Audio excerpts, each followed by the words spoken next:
My name is Sarah Calloway. I am 28 years old. The day my mother stood up at my sister's engagement party and announced to 47 people that my college fund had been redirected toward Darlene's wedding, I was holding a glass of sweet tea so cold that the condensation had soaked through the paper napkin and was dripping down my wrist. I remember that specifically. The cold, the slow drip. The way I kept my eyes on the glass instead of on my mother's face, because if I looked at her face, I was going to do something that could not be undone in front of my grandmother's lace tablecloths and Daddy's old deacon friends. I smiled. I nodded. I said, "Of course." And every single person in that living room believed me. What none of them knew. Not my sister with her new princess-cut diamond, not my mother in her pale yellow church dress, not my future brother-in-law Cooper with his wide, relieved smile, was that 3 days earlier I had opened an envelope from the Emory University School of Medicine, and I had been accepted. I said nothing, not that night, not for a long time.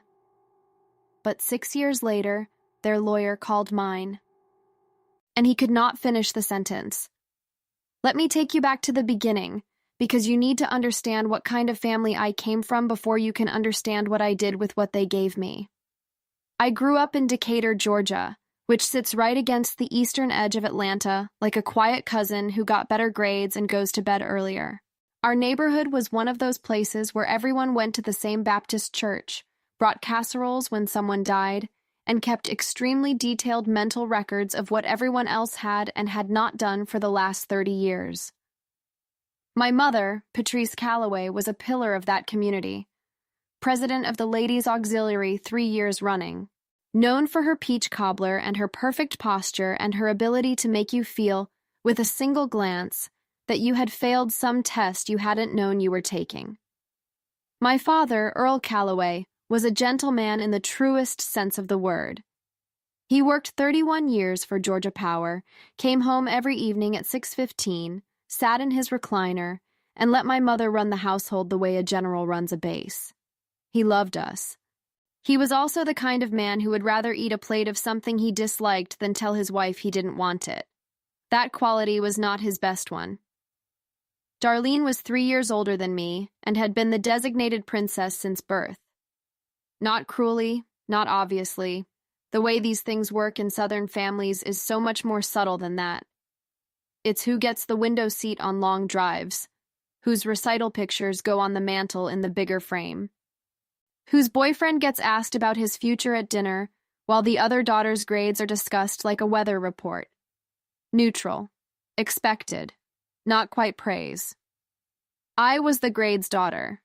I knew it and I accepted it for a long time because the grades were genuinely mine and I was genuinely proud of them. By the time I was 16, I had a plan. Medicine.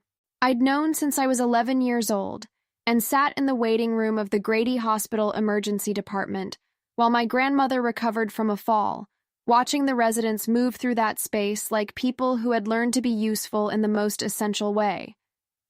I wanted that. I wanted it badly enough that I studied on weekends, volunteered at Piedmont, Atlanta every summer starting at 15, kept a journal of every medical case I could access through the school library's database, and graduated third in my class at Druid Hills High School. My parents had opened a college savings account for me when I was born. By the time I turned 18, it held $42,000. My mother told me about it when I started junior year, presented it like a gift she was being generous to give, and said it would cover most of my undergraduate years at Georgia State if I lived at home and was careful. I had different ideas. I applied to Emory, to Georgia Tech, to Duke, and to Vanderbilt. I got into all of them. I chose Emory on a partial scholarship, which combined with the college fund and a work-study position in the biology department, would cover everything if I budgeted carefully. I had the spreadsheet. I had run the numbers 14 times. Darlene got engaged to Cooper Marsh in March of my freshman year. Cooper was from a good Savannah family, sold commercial real estate, drove a clean white truck, and had the kind of easy confidence that comes from never having seriously doubted that the world would accommodate him. He wasn't a bad man, I want to say that clearly. He was just a man who had married someone who required a great deal of accommodating, and he had agreed to that contract without fully reading it. The engagement party was held at our house in late April. Mama had been planning it for 3 weeks the moment Cooper got down on one knee, which meant our house smelled of gardenias and lemon furniture polish for an entire month before the event. She rented white folding chairs. She ordered a custom cake from the bakery on Commerce Drive. She invited everyone from church, everyone from the neighborhood, and her sister Ruth Ann up from Valdosta with her family in tow. I drove down from Emory on a Friday afternoon. I had 2 finals the following week and a lab report due Monday morning. I had brought my books. I had planned to study Saturday morning before the party. That Saturday morning, instead, my mother asked me to help arrange centerpieces, iron tablecloths, cut ribbon for the chair backs, and make 2 batches of cheese straws from scratch. I did all of it. I did it without complaint because it was my sister's engagement party, and I loved my sister in the complicated way you love someone who has always been given the better frame. The party itself was loud and warm and smelled of gardenia and sweet tea and the particular cologne that all of my father's deacon friends seemed to share. 47 people in our living room and back porch, spilling into the yard, everyone congratulating Darlene and Cooper and telling my mother what a beautiful family she had raised. I was standing near the beverage table when my mother called for attention. She tapped her glass. The room settled. She smiled the smile she reserved for public moments. Wide, warm, practiced. She talked about Darlene, about Cooper, about the beautiful life they were going to build together, about the wedding they deserved, a real Southern wedding, the kind with a reception at a proper venue and a photographer and a caterer and flowers that didn't come from the grocery store. And then she said it.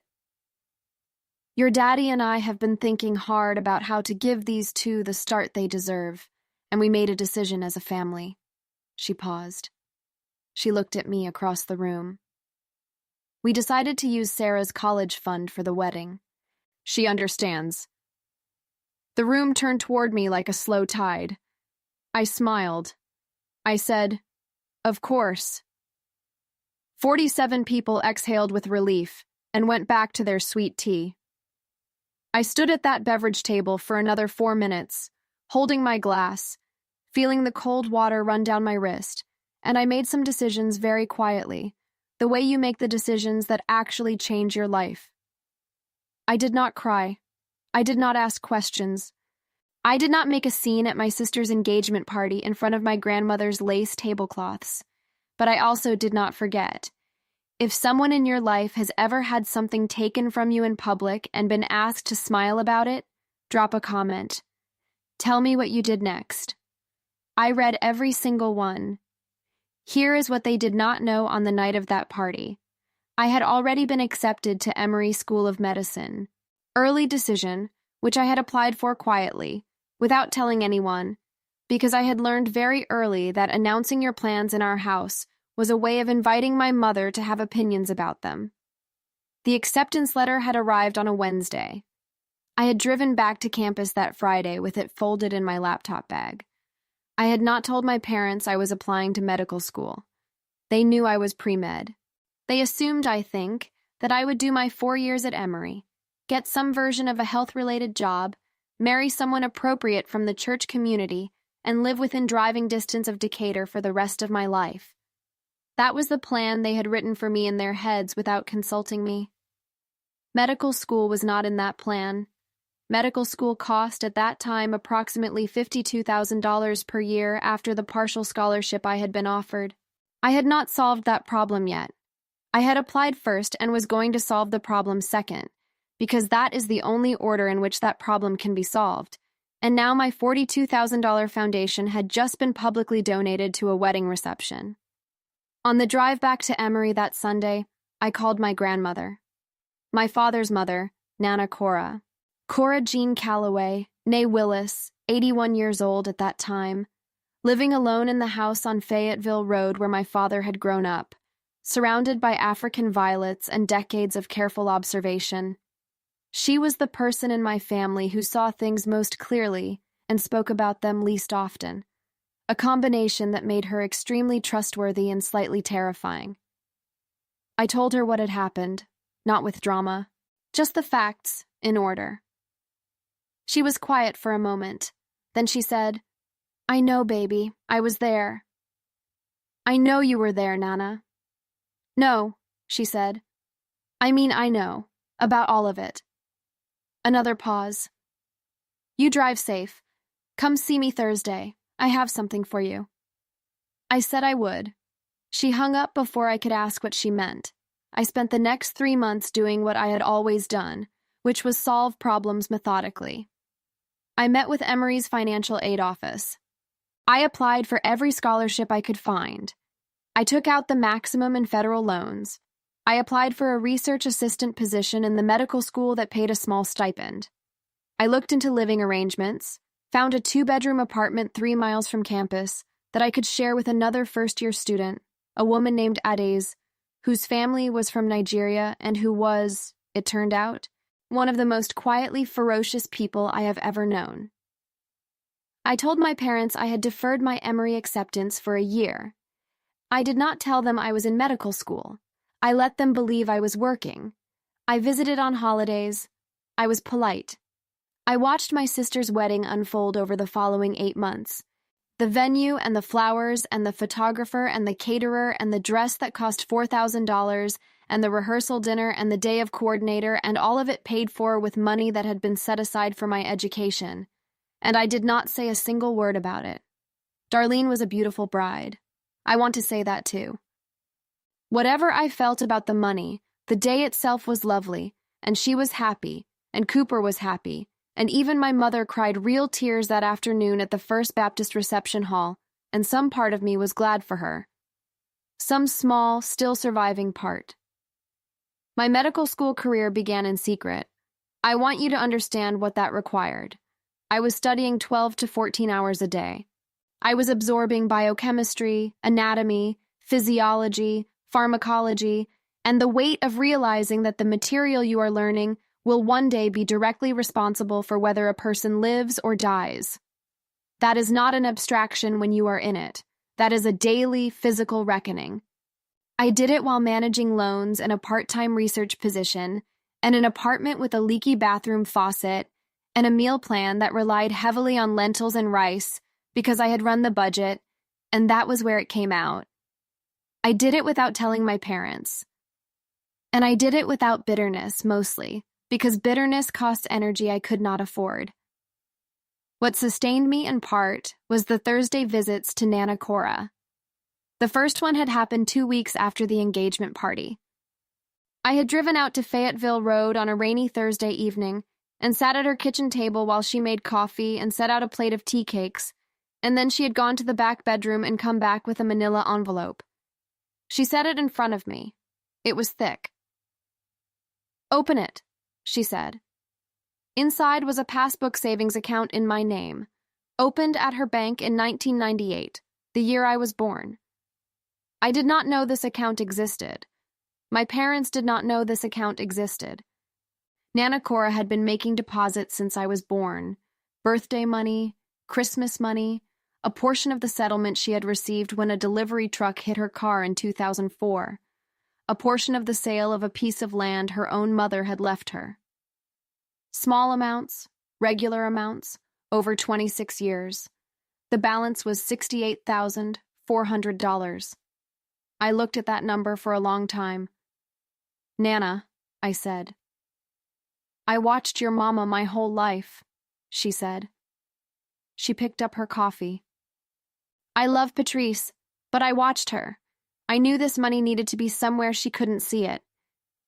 She had set it up with me as the sole beneficiary and herself as trustee. I could access it when I turned 25, which was the following year. She had been planning this since I was an infant. She had spent 25 years making deposits in a bank on Fayetteville Road and never saying a word. There was also a letter in the envelope, handwritten, 3 pages, front and back. I won't read you the whole thing, but the line I will carry for the rest of my life said this: You were always meant to go further than any of us got. I just wanted to make sure the road wasn't blocked when you needed to get there. That was Nana Cora. 3 pages, front and back, written in her careful schoolteacher cursive, and that was the sentence that held it all. Before I tell you what happened next, tell me where you're watching from. What time is it there? I want to know who's sitting with this story right now. I turned 25 in October of my 2nd year of medical school. Nana Cora walked me to the bank personally and sat beside me while I opened the account under my name alone.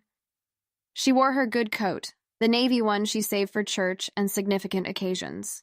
The teller was a young man who clearly sensed he was witnessing something that mattered and treated the paperwork with appropriate seriousness.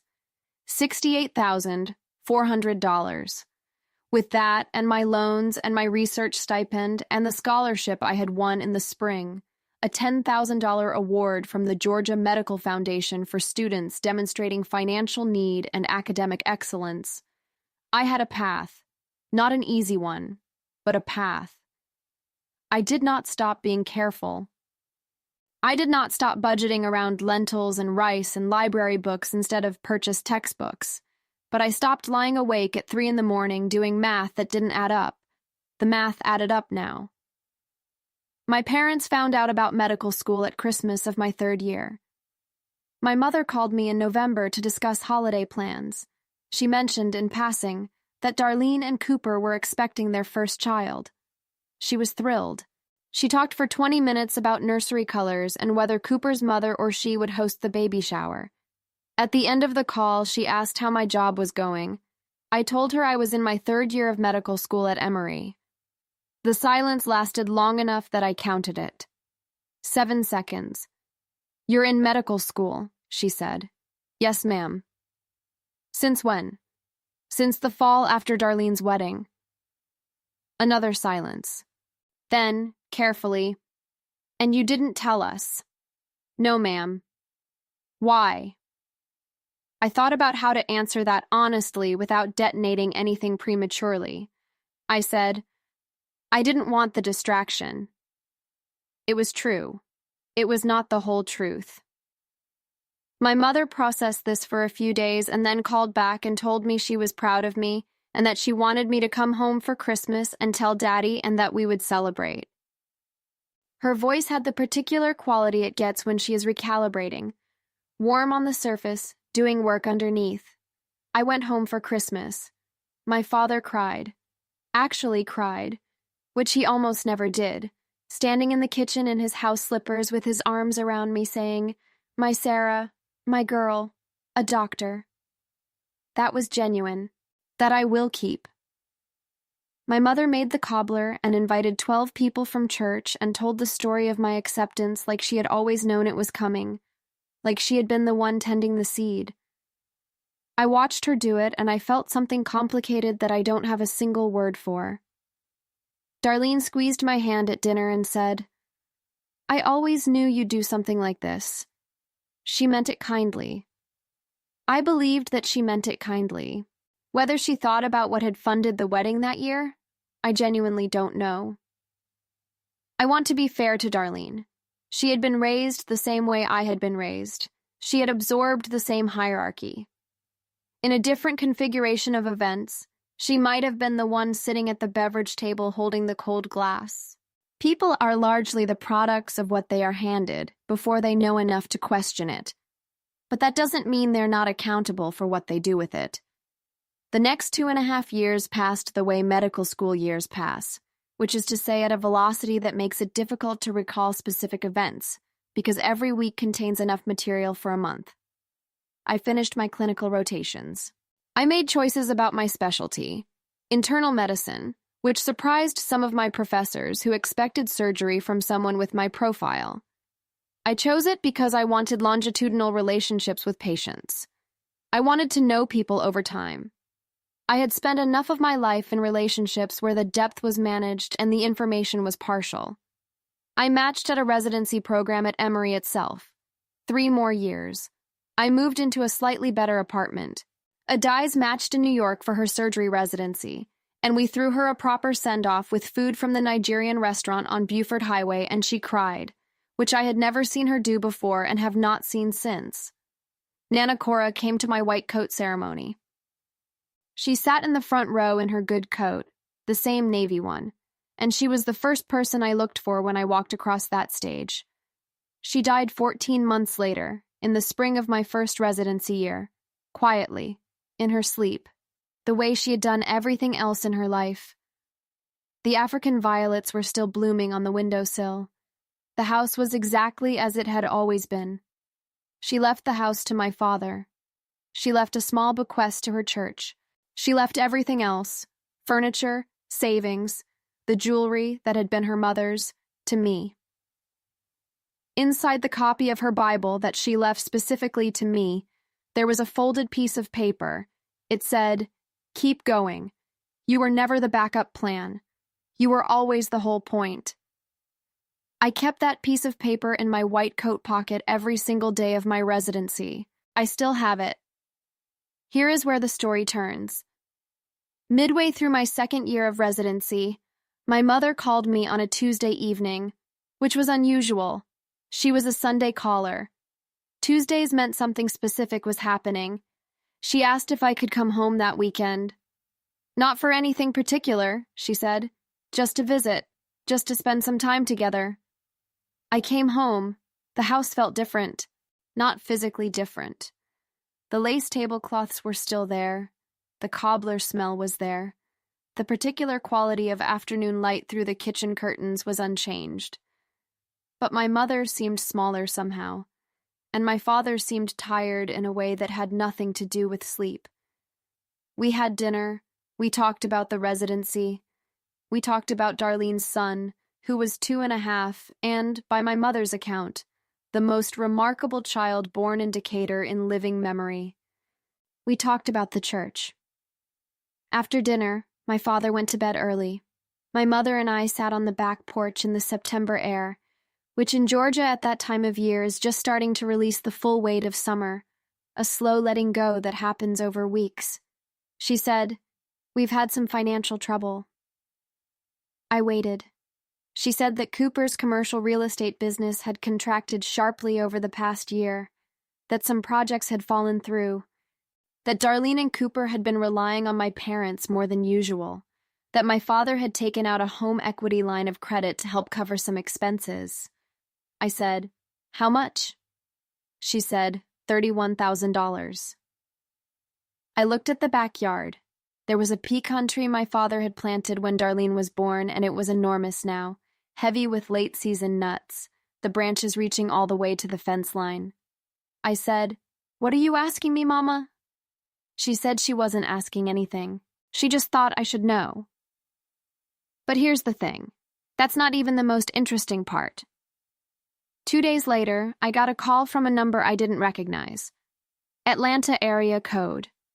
A man's voice, formal, professional. He introduced himself as an attorney named Mr. Gerald Whitfield of Whitfield and Associates in Buckhead. He said he represented my parents in a matter regarding the estate of Cora Jean Calloway. I was very still. He said that it had come to his client's attention that Nana Cora's estate had included assets that, they believed, should have been distributed differently under Georgia intestate succession law, and that furthermore the 1998 savings account established in my name contained funds that might have properly formed part of the marital estate, given that some deposits had occurred during my grandfather's lifetime before his death in 2006. He said they were prepared to discuss an equitable arrangement. I said, "I see." He paused. I think he was expecting more from me. I said, "Mr. Whitfield, do you have my attorney's contact information?" Another pause. I said, "Her name is Dr. Vanessa Okafor. Here is her number." I had retained Vanessa 2 years earlier. She was an estate attorney in Decatur, with a practice built largely on exactly these kinds of situations: families, inheritance, the places where love and money intersect badly. She had also been a year ahead of me at Emory undergrad, which is how I found her, and she was the kind of thorough that made opposing counsel uncomfortable. I had retained her not because I expected this specific situation, but because Nana Cora's estate was substantial enough to require proper management, and because I had learned, by that point in my life, that preparation is not pessimism. It is just clarity about how things sometimes go. Vanessa called me 40 minutes after I gave Mr. Whitfield her number. "I've spoken with him," she said. "And?" He folded in about 90 seconds. A brief pause. "Sarah, the account your grandmother opened for you in 1998 was funded entirely with her separate property, her own earned income, her inheritance from her mother, her personal savings, and her insurance settlement. None of it came from the marital estate. It was opened before your grandfather's death with her own funds and continued after his death the same way. The trust was properly documented. The transfer to you at 25 was legally complete and properly recorded. So they have nothing." "They have nothing," she said. "But more than that, they hired someone to actually look into this, which means they planned this. They didn't just call you, they hired an attorney." I let that sit for a moment. "Okay," I said. "I'd like you to send Mr. Whitfield the full documentation. Everything. The trust documents, the account history, the transfer records, all of it. I want him to have to review all of it. And then? And then I'd like to come home." I went home on a Saturday morning in late October. October in Decatur is one of the most beautiful things the world produces. The dogwoods have turned, the air is cool and dry, the light is the particular gold of something ending graciously. I drove with the windows down, and I stopped at the Waffle House on Memorial Drive because I wanted hash browns, and the particular quality of thought that comes from sitting at a Waffle House counter on a Saturday morning. My parents were home. My sister and Cooper were there too. My mother had made lunch. She had cooked a full spread, the kind she made for company or significant occasions. Fried chicken, butter beans, cornbread, and the peach cobbler. I recognized this as communication. This meal was an apology in advance, or a softening agent, or both. We sat down to eat. We talked about small things. Cooper talked about a new development project in Savannah. Darlene talked about her son's preschool. My father talked about a trip he and Mama were considering to Gatlinburg in the spring. After we ate, my mother began clearing plates, and I said, "Let's sit for a few minutes." Everyone settled. I had brought a folder. It was a plain manila folder, the kind you buy in packs of 25. Inside was a copy of every document Vanessa had already sent to Mr. Whitfield, plus a short summary she had written for me in plain language. I set the folder on the table. I said, "I'd like to talk about the call I got from your attorney." My mother's hands stilled on the serving bowl she had been about to carry to the kitchen. Cooper looked at the table. Darlene looked at my mother. I said, "I want to understand something. Not the legal question. Vanessa has handled the legal question. I want to understand the decision. The decision to hire someone to look into Nana Cora's estate and find a basis for a claim against what she left me."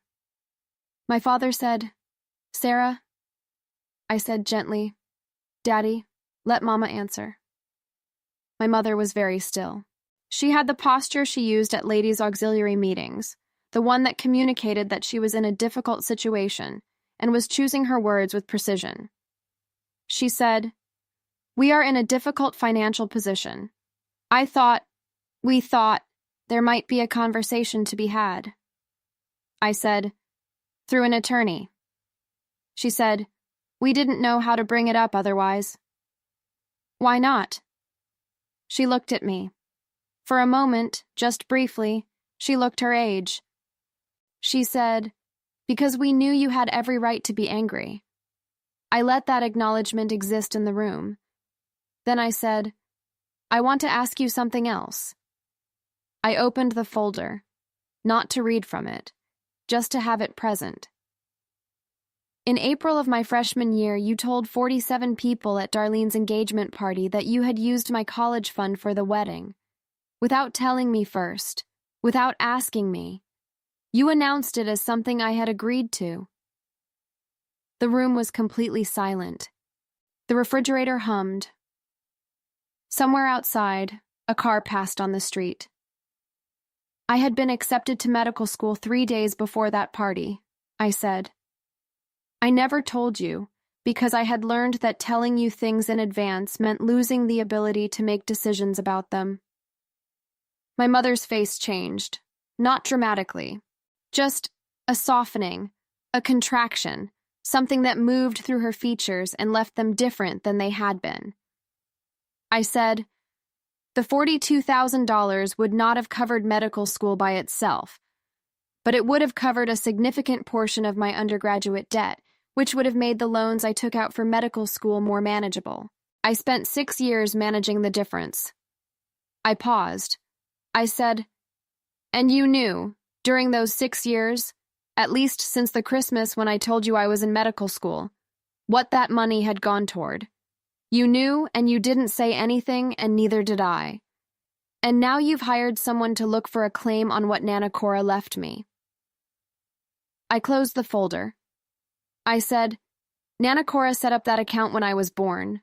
She made deposits for 26 years without telling you because she knew this moment, not this specific moment, but something like it, was coming. She protected me. Not because she didn't love you or Daddy, but because she saw something clearly and she acted on it. I looked at my father. His eyes were wet. He was looking at the table. I said, Daddy, I know you didn't make that call to the attorney.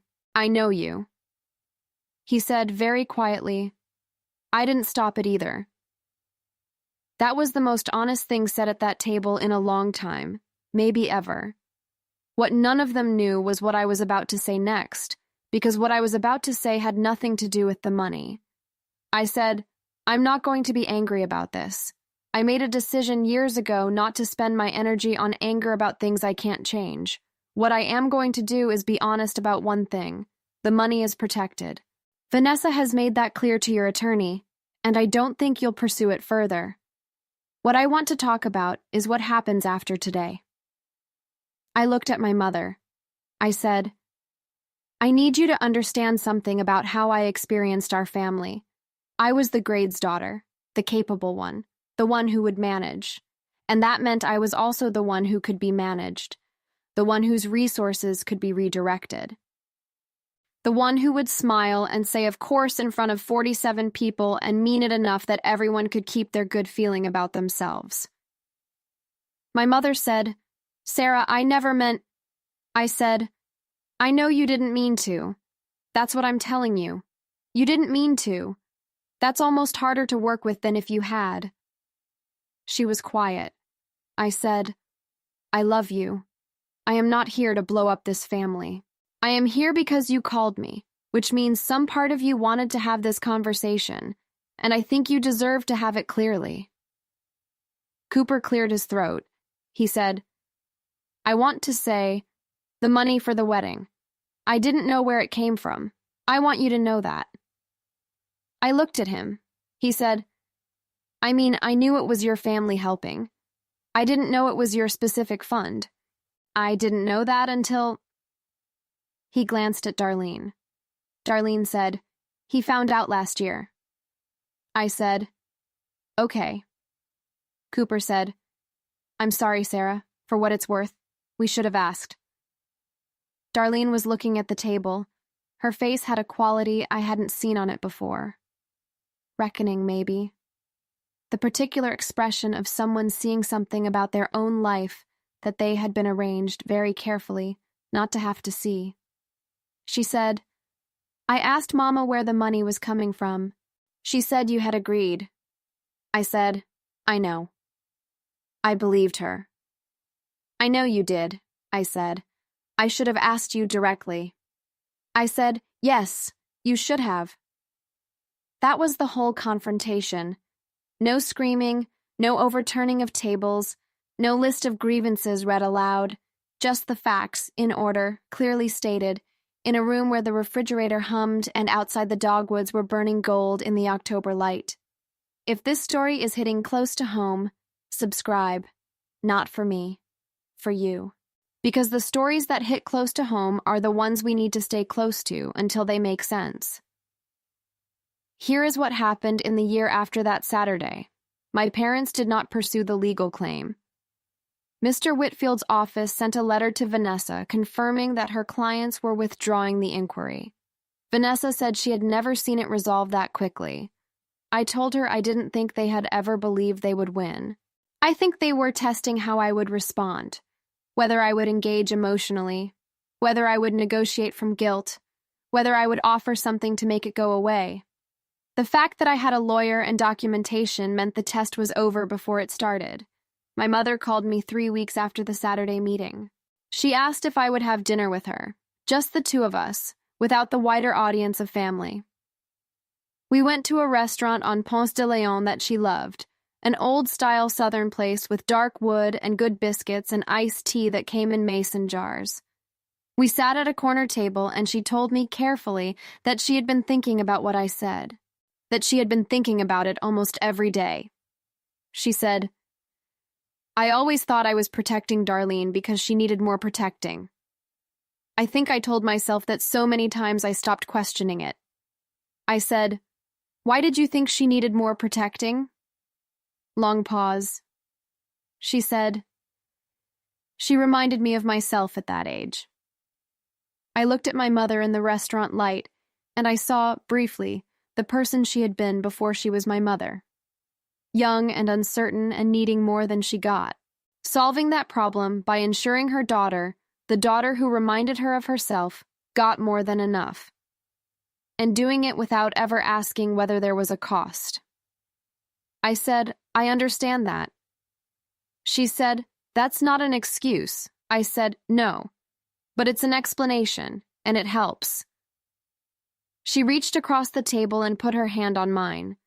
Her hand was very warm, the way it had been when I was sick as a child, and she sat on the edge of my bed. She said, "I'm proud of you. I've always been proud of you. I don't know if I showed you enough what that looked like." I said, "You didn't." She nodded, slowly, accepting it. I said, "But I'd like to find out what it looks like going forward." We split the biscuits. We talked for 3 hours. It was not a resolution so much as a beginning. I have been careful, since that dinner, to hold both things at once, the harm and the person. They are not the same thing, and they are not separate things, and learning to carry both without dropping one to ease the weight of the other is, I think, the actual work.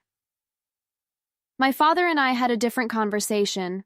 Ours happened on the back porch at Fayetteville Road, the week I went to help sort through Nana Cora's house before it was sold. We spent the day going through her things, the African violets, the good china, the school teacher's desk that went back to the 1970s, and in the late afternoon we sat in the 2 rocking chairs she had kept on the back porch, and the September light fell through the pecan trees, and my father said, "She loved you especially, you know." I said, "She loved all of us." He said, "She did. But with you it was like she recognized something, like she saw where you were going before any of the rest of us did." I said, "She told me once that she was just making sure the road wasn't blocked." He was quiet for a while. He said, "I'm sorry, Sarah. I need you to know that. For the party, for the attorney, for all of it. I should have stepped in a long time ago." I said, "Why didn't you?" He thought about it seriously, the way he thought about things, which was slowly and without performance. He said, "I didn't want the fight. I told myself it would work out, that you were strong enough, that you'd be fine." He looked at his hands. "But that's just another way of saying I let you carry what I should have been carrying." I said, "You're right." He said, "I know." We rocked in her chairs for another hour without saying anything, and that was its own kind of conversation. Darlene and Cooper I saw less of in the months after the Saturday meeting. Not deliberately. or not only deliberately. The natural distance that settles between people who have been honest with each other and need time to redistribute the weight of it. Darlene called me in January. She said she had been in therapy since November. I said, "How is it?" She said, "Uncomfortable," which I'm told is a good sign. I said, "It is." She said, "I want to understand. Why didn't you tell me at the party? Why didn't you come find me afterward and tell me what she'd done?" I said, "Because I thought you knew." A long silence. She said, "I didn't know you were pre-med. I didn't know you'd applied anywhere other than Georgia State.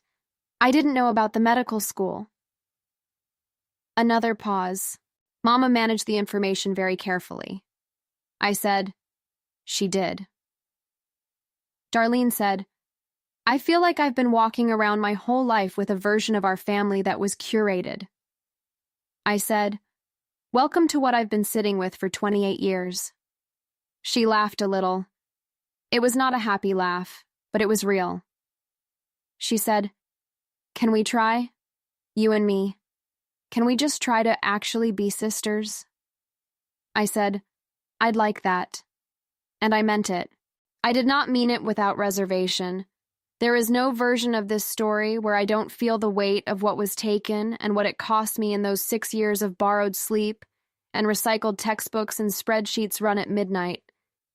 But I meant it as a genuine opening, a door, not a wall. Cooper, for his part, made a quieter kind of amends. He sent me a check for $5,000 with a note that said, "I know this doesn't cover anything, but I wanted to do something with my own hands that said I understood. Cooper." I looked at that check for a long time. I deposited it. I put it in a savings account I have designated for my future practice, the small internal medicine clinic I am going to open in Southwest Atlanta, in a neighborhood that has been underserved for a long time, where I will take Medicaid and Medicare and figure out the rest as I go. $5,000 doesn't build a clinic. But it's in the account. It sits there with the rest of what I've accumulated, a small labeled piece of something becoming real. I finished my residency in June. Dr. Sarah Calloway, internal medicine, licensed to practice in the state of Georgia. My parents came to the graduation ceremony. My mother sat in the auditorium in a green dress she had bought specifically for the occasion, and she cried for the entire ceremony. My father shook my hand and then pulled me into a hug that lasted long enough to be something other than ceremonial. Darlene and Cooper came. Her son, who is almost 4 now, fell asleep in Cooper's lap before the ceremony ended, and he looked, in that moment, entirely peaceful. I watched him sleep and I thought about Nana Cora and what she might have made of this particular Saturday, and I think she would have made something quiet and specific of it, the way she made everything. There is a cafe 3 blocks from the apartment I moved into this spring, after I finally left the Emory orbit and found a place that is fully my own. The cafe is called Ida's. It is run by a woman named Ida, which is either very straightforward or very committed to the concept, depending on how you look at it. It has mismatched chairs and very good coffee, and on Saturday mornings when I am not on call, I sit there for an hour with a book and the coffee and the particular quality of late-morning Atlanta light, and I feel, in a way I have not felt before in my life, like I am exactly where I am supposed to be. The neighborhood is Southwest Atlanta, which surprised some of my colleagues who expected me to settle somewhere with easier parking and more reliable foot traffic. I chose it because it is where I want to build the practice, because the drive to work will also be the daily reminder of what the work is for. I called Vanessa last month to begin the process of the clinic paperwork. She said, "You know this is going to take 2 years minimum." I said, "I know. I've been planning it for longer than that." She laughed. She said, "Of course you have. I have been carrying Nana Cora's folded note in my coat pocket for 4 years now. The paper is getting soft along the fold lines. I've thought about laminating it, but I think if I did that, I would lose the particular quality of it. the way it feels like paper that has been handled, thought about, lived with. You were never the backup plan. You were always the whole point. I think about what it means to know that someone saw you clearly, from the very beginning, before you had done anything to earn being seen, before the grades or the test scores or the white coat or the credential. When you were just an infant in a county hospital in Decatur, Georgia, and your grandmother sat in a bank on Fayetteville Road and opened an account in your name and decided quietly to spend the next 26 years making sure your road was open. That is the thing I return to most often. Not the engagement party, not the legal letter, not the confrontation on the Saturday in October with the cobbler cooling on the counter and the dogwoods outside the window. I return to Nana Cora in the bank, the deliberateness of it, the patience, the long view. Most of the damage that gets done to us is done by people who are not thinking in long views, who are solving for this week, this moment, this particular feeling of control or comfort or fear. My mother was solving for this week when she stood up at that party. She was solving for the version of the future she could see from inside the ladies' auxiliary mindset, the version where a successful wedding was the primary unit of a daughter's accomplishment, and where my capabilities were a resource to be allocated rather than a life to be protected. She was not thinking in the long view. Nana Cora was always thinking in the long view.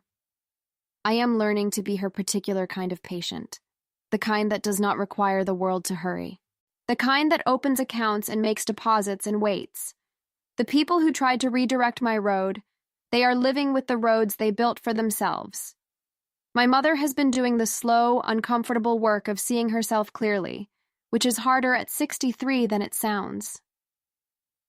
My father is present in a way he was not before, which is its own form of late arrival but still an arrival. Darlene is in therapy and calling me on Sundays sometimes, and learning, at 31, who she actually is when the curated version falls away. None of that is punishment. None of it is what I arranged. It is just the natural gravity of how things settle when the pretending stops. And I am here. $34 in my coffee cup Venmo account this week from a patient who wanted to say thank you. A lease signed on a commercial space on MLK Jr. Drive. An application submitted to the Georgia Department of Community Health. A note in my pocket in my grandmother's careful cursive.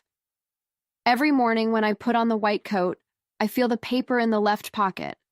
I don't need to take it out. I know what it says.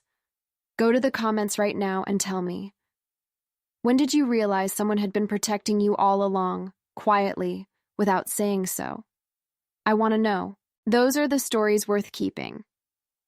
What I know about my life so far is this. The people who underestimate you are almost always doing it because they need to. Because if they acknowledged what you were capable of, they would have to acknowledge what they had been doing with it. Preparation is not pessimism. It is clarity about how things sometimes go. A woman who opens a savings account for her granddaughter at the beginning of that granddaughter's life is not being pessimistic. She is being precise. And sometimes the road doesn't need to be cleared. Sometimes it just needs to be open. Sometimes all you need is one person who looked at you before you could do anything at all and decided that wherever you were going, you deserved to get there. That is enough. That is more than enough. That is everything.